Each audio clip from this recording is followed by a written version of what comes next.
let's go ahead and talk a little bit about your Utah football. As a reminder, folks, when it comes to your Utah football, we did just launch a channel specifically for your Utah football content. It's called Utah Football DNA. If you're watching this on our live stream or watching on one of our videos on our main channel at DNA Sports Recap, a link to Utah Football DNA will be in the description down below. Make sure you subscribe, smash that like button if you want to see more content about your Utah football club, and tell AJ in the comments what your favorite color is. Do it. He wants to know it, as long as it's red, right? If it's not red, don't tell me. Exactly. All right, so well, we're about less than 60 days away, man, from opening kickoff, man. How you feeling? Oh man, I'm like so excited and so nervous, and yeah, I mean it's really, it just jumps right into the question that we have, right? I mean, and as far as like what we're covered on Utah football today, and that's, can Utah rebound from this really tough start that they had last year in the Big 12? Like what does that rebound look like? I mean, as a fan, as the media, whatever you want it to be, what does that look like? Yeah, so let me preface the question this way. Let me set up the question, and then you can kind of go into what you think here. Okay. The University of Utah has suffered their first losing season in over 10 years, going 5-7 back in 2013. Yeah. Now, there's been a lot of chatter around in this market about the Utes looking to turn things around. Other than the obvious, not having a losing season, what to you, AJ, means a bounce back season? So I think this is, that's a perfect way to word that, because I think even if you win 8 games for this team, right, that's well over 500. Mm-hmm. I think you're still, as a fan base, I think you're still super disappointed at that. Yeah, I don't think having just simply going from a losing season to a winning season, I don't think that necessarily means you guys are back. No. I mean, I think this is a team that we want to be back, and when we say back, we mean competing for a conference championship, getting a shot at the college football playoff. Like last year, the conference had 3 teams that finished the season with 11 wins, including bowl games, right? ASU, BYU, and Iowa State. And then 4 teams that finished 7-2 in conference play, which was ASU, BYU, ISU, as well as Colorado. Those teams all finished 7-2 in conference play. If the Utes don't meet those marks, it's going to be very difficult for them to even have a shot at reaching the conference championship game. I think that is the spot, right? Like the Utes got to come back in and be ready to start competing for a Big 12 conference championship. Like that is the mark for this season to even say it's been a successful season and it's been a bounce back season. That's where we were before. That's where we got to be. Okay, I like it. I'm gonna have to agree with you on that, man. I'm not really in a position where I think it's just okay to have a winning season if you're not really pushing it to that level where you're, competing for a conference championship. We're not too far removed from winning the Pac-12 back-to-back years, Yeah. It's just, it wouldn't be good for that just to be good enough to come back. I think they need to not only be in a position to do so, but they got to put themselves, they don't necessarily have to be in the conference championship, but they've got to come down to like last week of the season, they're in the conversation. Yeah. Like if they win and the other team ahead of them loses. Yeah, even if it's a tiebreaker situation and we're in the running for the conference championship game and we lose it because our one loss was to a team that finished with the same record. Exactly. Yeah, hey, we're good, right? Right. We're competing. We're out there. We're in the race. Yeah. Like, and at that point, you're probably a top 12 team. Yeah, I mean, like you still have a chance at a college football playoff berth with the extended playoff, right? Yeah. Now, are they doing that though? Like, is a conference championship still give you an automatic berth, or is it did they switch it? I don't know. I know we were talking about it. I actually don't know, because I saw that they took the automatic seeding out, but I don't know if you still get an automatic berth. I think it's still I think they're seeding at 1 through 12 this year, so you're not into the second round with a conference championship berth anymore. That's true. That's true. Yeah. So, in my opinion, man, I think the Utes are definitely in a position to bounce back. Let's first start with the offense. I mean, yeah, they've completely overturned the offense, overhauled it. New OC in Beck, new QB1 in Devin Dampier. While you and I are both preaching temperament on expectations for this team, neither one of us are expecting Dampier to win the Heisman. But there's enough promise there to show some growth over what happened last season. Yeah. We got well below average performance on the offensive side of the ball last year, and simply having an average offensive production last year would have changed things dramatically for the Utes. Yeah. So I think there we're good. Defensively, Utah has a lot of returning players this year, and on defense, that's always kind of been their strong suit, at least in the Witt area. at least, sorry, in the Witt era, I don't see too much of a drop off there. Yeah, no. I mean, I think we got a couple things that are going good for us, right? I mean, and that defense is definitely one of them. That's the staple for any Kyle Whittingham football team. Morgan Scalley's done a fantastic job all the way through. They continue to reload with defensive weapons. They return a lot of guys, and the good news is you can come to the University of Utah as a defensive player and have a shot to play in the NFL. Mm-hmm. That's what it is. We put defensive players in the NFL. So, I mean, there's going to be some new faces out there. They always are, but the defense is always a bright spot. It's going to continue to be a bright spot. The other thing we really got going for us is the offensive line. I don't know how much you've read about the offensive line and for the U right now, but this is one of, and if not the best unit in the conference. And it is one of the top. I mean, there's multiple, offensive line rankings that put them as a top 10 unit in the country. Oh, really? So Yeah. I didn't see that. I did see the conference ranking, but I didn't see that. Yeah. The Utes Nice. are they've got 2 potential first round picks on that offensive line in Spencer Fano and Caleb Lomo. And I mean, they look like they're going to be a great unit. And I think that having that great offensive line is going to put them in situations where they can control the tempo, they can control the clock. And if you can do all these things, with help from that offensive line, it's going to help equal wins, even if the offensive production isn't out of this ballpark, right?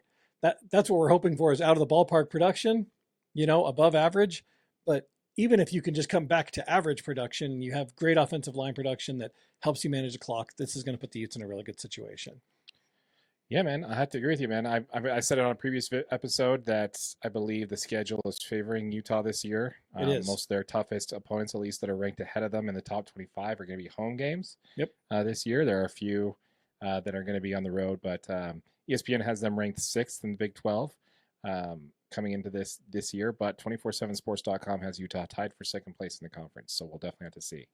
Lots of reasons to remain hopeful for the University of Utah when it comes to their football. So we want to hear from you folks. Let us know what your thoughts are in regards to that in the comments down below. A couple of comments I want to hit real quick before we get into the second subject we want to talk about. Let's hit this one here. I'm seeing some rumors that you would be excited about. Jake Retzloff transfers to the U. I've been hearing those same rumors, man. I don't know if that is really something that's going to happen. Apparently he got both the cases, the civil cases got dropped because whatever, they settled on that. They're both suspending them.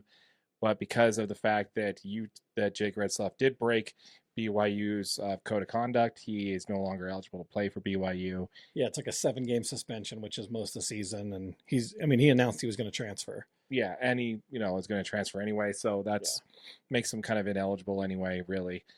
So in that case, does leave him open to potentially come to the University of Utah. I don't know, man. I don't see a position where the Utes would really want to.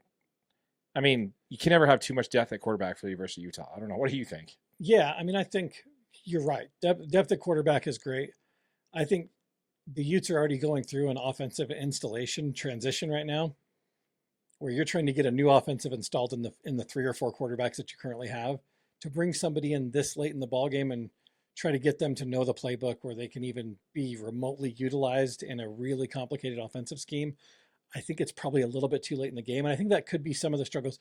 Jake Retzloff is a great quarterback, and I hope that he finds somewhere that gives him an opportunity to play, because he should have a chance to play somewhere. Right. I just don't know this late in the game if he's going to be able to find somewhere that he's going to be able to go and start, being that at this point, teams have a good idea of who their number 1 quarterback is going to be, right? 2 months out. Yeah. You got your first team and second team reps. Like, where players are playing at this point. So I think that would be the issue. I don't see the value in taking Retzloff on the Utes.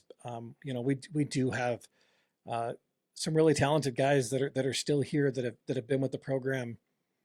I don't know. I don't like it. I don't think the Utes takes them. Yeah, I think there's an additional wrinkle into this that people might be overlooking when it comes to this one, is the NIL situation and how that forces things. Does a signing of this caliber this late in the season affect the now change, which is something we definitely need to talk about? It's the new collective bargaining Yeah, the agreement new came NIL down. evaluation and stuff. Yeah, Yeah. that whole thing came down. We probably should jump into a video about that. Probably analyze that. We'll probably put it on the calendar for next week. We should probably Yeah, chat about that. absolutely. I honestly don't think either. Probably all the NIL money is already spent and already set for this kind of thing. And my I would main think so. my main Yeah. concern is that Jake Retzlaff's probably going to get a better NIL offer somewhere other than Utah. Is my guess. I If he gets again, one. I think he'll get one. I worry that there's going to be somewhere that he can get in there and play. You know what I mean? Because this is his last year. Yeah, last year of eligibility. So he needs to go somewhere and play, and that's going to be the big thing for him, is finding an opportunity that he can get on the field immediately. And with 2 months till kickoff, that's going to be really tough unless you go back down to a JUCO college where you're just an absolute standout, right? Yeah, and again, it would fall into probably a different team. I think. I don't know. I like the idea. For me, it makes sense, but at the same time, I'm just like, I just don't see it happening for the University of Utah. Yeah. We also have another comment here following up off of that. The charges were dropped, so no settlement court case seems to be over and resolved. Yeah, which I 100% agree with. And to kind of piggyback off of that, we got Pacific Northwest Ute jumping in there with "Fear the Damn Pure" #Go Utes. Go Utes. Yeah, man. I think when you got it pretty much solidified on who's QB1, who's QB2, which I believe, what's his name? Not Zach. What's his name? Yeah, Zach Wilson's one. Yeah, Zach Wilson. Sorry, I don't know why. I always keep thinking of it's the Wait, other. no. Not Zach Wilson. Isaac Wilson. See, thank you. You did it too. Okay. Check the tapes. Go back on previous episodes. He gave me crap about doing that Every time. evidence right there for sure. But yeah, man, I don't know, man. I think he's going to land somewhere. I don't know if it's going to be the Utes though. Let's go ahead and talk in a little bit more about the University of Utah now.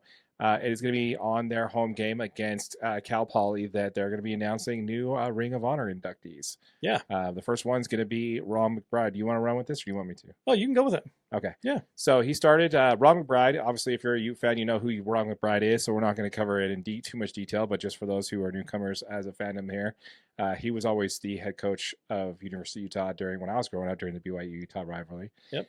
He started as the OC back in 1977. Became the O-line coach in 85, and then became the head coach in 1990, and then all the way to 2002. Before his stint as a head coach of Utah, he did spend before his head coach stint at Utah, the University of Utah did go 25 years without being bowl eligible. Which is insane. When your first bowl game in 25 years is the Copper Bowl in 92, it's like, first of all, what is I guarantee the Copper Bowl's still not around. No, probably not. Probably not. His record was 88-63, 6 bowl game appearances, 21 NFL draft selections. He also coached at Weber State for 6 seasons, which I didn't know about that, 2005 to 2011. And he did 3 seasons as an arena football head coach as well. So, wow. The guy kept on, he just kept giving, craft, man. He's like, I got talents. Let's go with it. Yeah. So I just think that's super awesome, man. He was inducted into the Utah Athletic Hall of Fame in 2012. Utah Sports Hall of Fame in 2013, and the Weber State Hall of Fame in 2021. What do you got to say about Ron McBride, man? Yeah, I mean, Ron McBride's a legend, man. I mean, that's one of those names that you've got to have up on the Ring of Honor because he did a lot for, kind of turning the direction of the Utah football program. He's, like you said, he's that name that so many people in our generation remember as the head coach for the U, right? Yeah. So 34, 31 commercials. Remember those? Yeah. Absolutely. No, I honestly, my only gripe about this is that he should have been the first one to get his name on the Ring of Honor. He probably very well should have been. The fact that we have a quarterback or a former quarterback on the Ring of Honor. Not a quarterback, the quarterback, though. He was the BCS busting Alex Smith.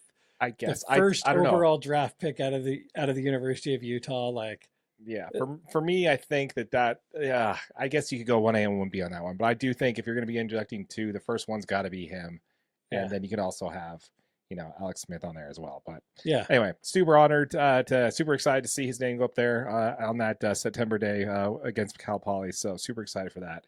The other one getting introduced inductee to the Ring of Honor is wide receiver Roy Jefferson. Yeah, I mean, Roy Jefferson had a great Utah career, right? This guy was first team All-American in 1964, 3-time All-WAC selection, team leader in receiving yards in the 62-63 season. He averaged 16.66 yards per catch, which is top 8 all-time at the University of Utah. Going back 60 years of statistical analysis. Yeah, That's I mean, insane. and he still contributed in multiple positions. This guy played cornerback. He was a returner. He was actually a kicker. He played a key role in their 1964 Liberty Bowl victory over West Virginia. Another bowl that's probably not around anymore. Yeah, definitely not. And then he goes on to be drafted 18th overall by Pittsburgh in 1965. He did 12 seasons in the NFL, and he was a 3-time All-Pro Pro Bowl selection. And he was the NFL receiving yards leader in 1968. Also won a Super Bowl with the Baltimore Colts. The Baltimore Colts in 1971. Very impressive. Very, very impressive. And you gotta love to see this kind of stuff, because this is the kind of stuff that you fans need to start seeing. Like, there's so many in my generation, your generation, younger fans are not going to have any idea who this guy is. Yeah. Until this type of stuff comes out, and this is really what's going to introduce you to, the history and the deep, rich culture that is University of Utah football, I think. Yep, exactly. Yeah, he's a wide receiver for the team from 62 to 64. Like you mentioned, first team All-American in 64. Absolutely love to see it. They beat West Virginia in that Liberty Bowl, by the way. Yeah. That season was a 9-2 season. 9-2 season for them, which was really cool. Fantastic. Yeah, absolutely, man. Well, again, to Rob McBride and Roy Jefferson, we tip our DNA Sports Recap hat to you folks. Congratulations. And we look forward to seeing your guys' names up there on the Ring of Honor for sure. Absolutely. All right, let's go ahead and continue on, and let's talk. You got anything else you want to talk about the Utes? I mean, they had a couple, kind of key signings over the last couple of weeks. That's right. One of the big ones was four-star offensive tackle Kelvin Obot. He committed to the U. His top 4 was Oregon, Michigan, and Nebraska, and chose the University of Utah. He will go on to be probably one of the highest ranked recruits ever to join the University of Utah if he does eventually sign. Oh, that'd be awesome. Yeah. He had offers from that many teams. Well, he had offers from 26 teams. His top 4 were Oregon, Michigan, and Nebraska. Oregon, Michigan, Nebraska, and Utah ended up choosing Utah to come to. So very good, man. And very good. That's the 26 class. They also got a nice 3-star offensive lineman, Rowdy Pierce, who just signed with Utah as well. So this 26 class is actually shaping up to be pretty impressive. Pretty exciting stuff, man. Yeah, I don't know, man. I'm excited about it because I think that they say that there are 23 players that are returning that were on scholarship, and they're putting 31 new this year for the University of Utah. I think it kind of goes back to what we were talking about earlier in the episode when we talked about the changes that are happening and how this team is going to really bounce back. The fact that this team can continue to sign these elite talents and be in a position to where they could potentially sign a player that is that highly ranked and going to be the top ranked player to ever play for the University of Utah. Yeah. As far as top ranked recruit to ever play for University of Utah. That just tells you, man. It just shows you they're trending in the right direction, right? Yeah, and a down season just isn't going to keep them down for long, which is not something you can say for every franchise out there. I think that's really impressive. Yep, absolutely. Yeah, we want to hear from you folks. Let us know what your thoughts are in the comments down below. As a reminder, folks, we did just launch a new channel called Utah Football DNA. This channel is specifically dedicated to your Utah football content. All of our Utah football content will be posted here first. So if you're watching this on our main channel, DNA Sports Recap, or if you're watching this on our live stream, please sure to check out Utah Football DNA. A link to that channel will be in the description down below. And if you are watching this on Utah Football DNA, welcome. Be sure to subscribe to the channel and smash that like button for your boy AJ. Do it.